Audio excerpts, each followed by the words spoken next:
Hello student, তোমরা যারা ক্যালকাটা ইউনিভার্সিটির আন্ডারে সেমিস্টার 4-এর ছাত্রছাত্রী আছো এবং তোমাদের ফিলোসফি অর্থাৎ দর্শন সাবজেক্টটা এমডিসি কোর্সে আছে, তোমাদের জন্য আজকে ক্লাসটা খুবই গুরুত্বপূর্ণ। আজকে ক্লাসে তোমাদের সিসি 4 পেপারের 100% কমনযোগ্য লাস্ট মিনিট সাজেশান নিয়ে আলোচনা করব।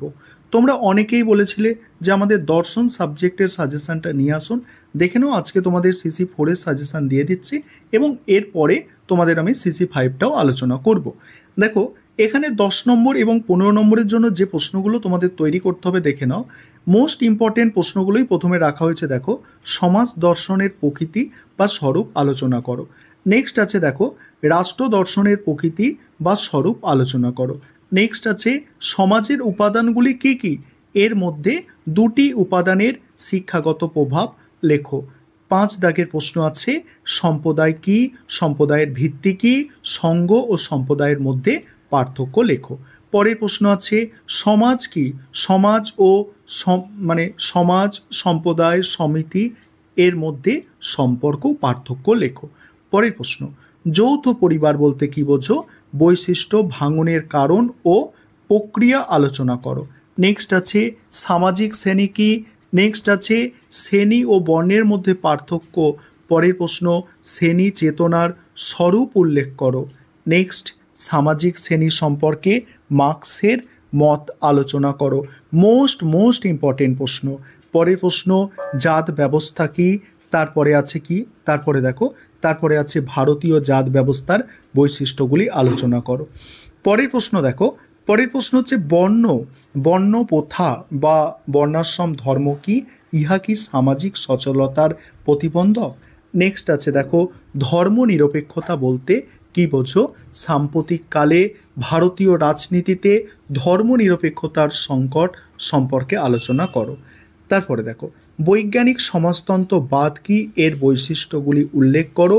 বৈজ্ঞানিক ও কাল্পনিক সমাজতন্ত্রের মধ্যে পার্থক্য লেখো। নেক্সট সামাজিক পরিবর্তনে মার্ক্সের তত্ত্ব আলোচনা করো। নেক্সট ব্যক্তি ও সমাজের সম্পর্ক বিষয়ে জৈব মতবাদ ব্যাখ্যা করো। নেক্সট রাষ্ট্রের প্রকৃতি সম্পর্কে গান্ধীজির তত্ত্ব আলোচনা করো। নেক্সট গণতান্ত্রিক সমাজবাদ বলতে কি বোঝো, এর বৈশিষ্ট্যগুলি আলোচনা করো। পরের প্রশ্ন পরিবার কি, এর বিভিন্ন রূপ এবং সমাজের আধুনিক পরিবারের কাজগুলি লেখো। এবার এখানে কিছু এক্সট্রা প্রশ্ন দেওয়া আছে, যারা তোমরা এই 18টা প্রশ্ন তোমাদের করতেই হবে 10 নম্বর এবং 15 নম্বরের জন্য। এবং তোমরা যারা এক্সট্রা একটু পড়তে ভালোবাসো, অর্থাৎ এক্সট্রা কিছু পড়বে ভাবছো, তোমাদের জন্য কিছু এক্সট্রা প্রশ্নও এখানে দেওয়া হয়েছে, দেখতে পাচ্ছ। তারপরে দেখো এক্সট্রা প্রশ্নগুলো দেখতে পাচ্ছ। এবারে 5 নম্বরের প্রশ্নগুলো তোমরা দেখে নাও। আরেকটা বিষয় তোমাদের বলি এখানে, যে তোমাদের জন্য এই পেপারের কিন্তু স্টাডি মেটেরিয়াল তৈরি করা হয়েছে। তোমরা যারা এই পেপারের স্টাডি মেটেরিয়াল পারচেস করতে ইচ্ছুক আছো, স্ক্রিনে যে নম্বর দেখতে পাচ্ছ এই নম্বরে যোগাযোগ করে স্টাডি মেটেরিয়ালটা পারচেস করে নিতে পারো। এবার দেখো 5 নম্বরের প্রশ্ন। 5 নম্বরের প্রশ্ন, প্রথম প্রশ্ন আছে সমাজ দর্শনের প্রকৃতি বা স্বরূপ। নেক্সট বৈজ্ঞানিক সমাজতন্ত্র কি, এর বৈশিষ্ট্যগুলি লেখো।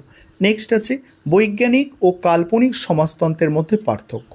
নেক্সট আছে জাত ব্যবস্থা কি, ভারতীয় জাত ব্যবস্থার বৈশিষ্ট্যগুলি লেখো।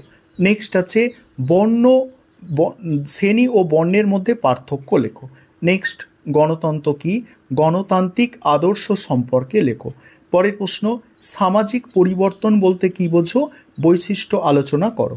নেক্সট ব্যক্তি ও সমাজ সম্পর্কিত মতবাদ হিসাবে সামাজিক চুক্তির মতবাদ লেখো। এবার এখানে 5 নম্বরেরও কিছু এক্সট্রা প্রশ্ন দেয়া আছে, তোমরা দেখতে পাচ্ছ। এগুলো 5 নম্বরের এক্সট্রা তোমরা দেখে রাখতে পারো। এই হচ্ছে তোমাদের 100%